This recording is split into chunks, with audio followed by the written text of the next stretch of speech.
गर्मियों के दिन थे। शाम के समय एक बत्तख झील के पास ही पेड़ के नीचे अपने अंडे देने के लिए अच्छी जगह ढूंढ रही थी। उसने वहाँ पर 5 अंडे दिए। उसने देखा कि उसके 5 अंडों में से एक अंडा बहुत अलग था, जिसे देखकर वह परेशान रहने लगी। उसने अंडों से बच्चों के बाहर आने का इंतजार किया। फिर एक सुबह उसके 4 अंडों में से 4 नन्हे बच्चे बाहर आ गए। वो सभी बहुत सुंदर और प्यारे थे, लेकिन उसके 5वें अंडे से अभी तक बच्चा बाहर नहीं आया था। बत्तख ने कहा कि यह 5वें अंडे का बच्चा उसका सबसे सुंदर बच्चा होगा, तभी वह बाहर आने में इतना ज्यादा समय ले रहा है। एक सुबह वह 5वां अंडा भी फूट गया। उसमें से एक बदसूरत बत्तख का बच्चा निकला। बत्तख का यह बच्चा अपने चारों भाई बहनों से बहुत बड़ा और बदसूरत था। यह देखकर माँ बहुत उदास हो गई, लेकिन उसे उम्मीद थी कि कुछ दिनों बाद वह बदसूरत बत्तख भी अपने भाई बहनों की तरह सुंदर हो जाएगा। कई दिन बीत जाने के बाद भी वह बदसूरत ही रहा, जिसकी वजह से उसके सारे भाई बहन उसका मजाक भी उड़ाते थे और कोई भी उसके साथ नहीं खेलता था। वह बदसूरत बत्तख का बच्चा बहुत उदास रहने लगा।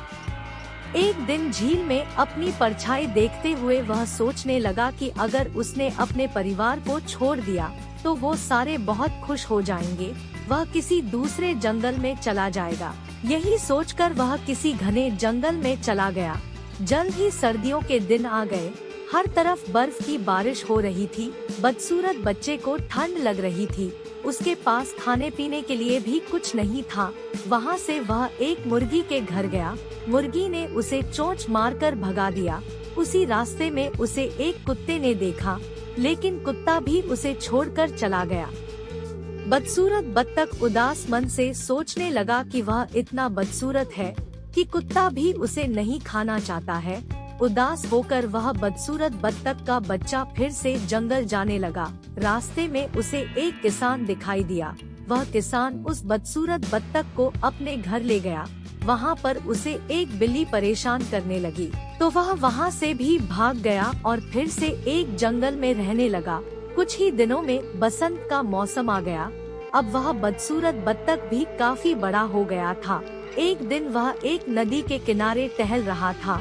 वहाँ पर उसने एक सुंदर राजहंसी को देखा, जिससे उसे प्यार हो गया। लेकिन फिर उसे लगा कि वह एक बदसूरत बत्तख है, इसलिए उसे वह राजहंसी कभी नहीं मिलेगी। शर्म से उसने अपना सिर झुका लिया। तभी उसने पानी में अपनी परछाई देखी और वह हैरान हो गया। उसने देखा अब वह बहुत बड़ा हो गया है और एक सुंदर राजहंस में बदल गया है। उसे यह एहसास हो गया कि वह एक हंस है। तभी वह अपने बाकी के बत्तख भाई बहनों से काफी अलग था। जल्द ही उस बदसूरत बत्तख से राजहंस बने उस हंस ने हंसनी से शादी कर ली और दोनों खुशी खुशी रहने लगे।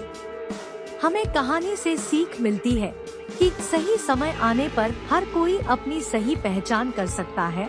तभी वह अपने गुणों को पहचान कर अपने दुखों को दूर कर सकता है। ऐसे ही और कहानियों के लिए हमारे चैनल को सब्सक्राइब करें।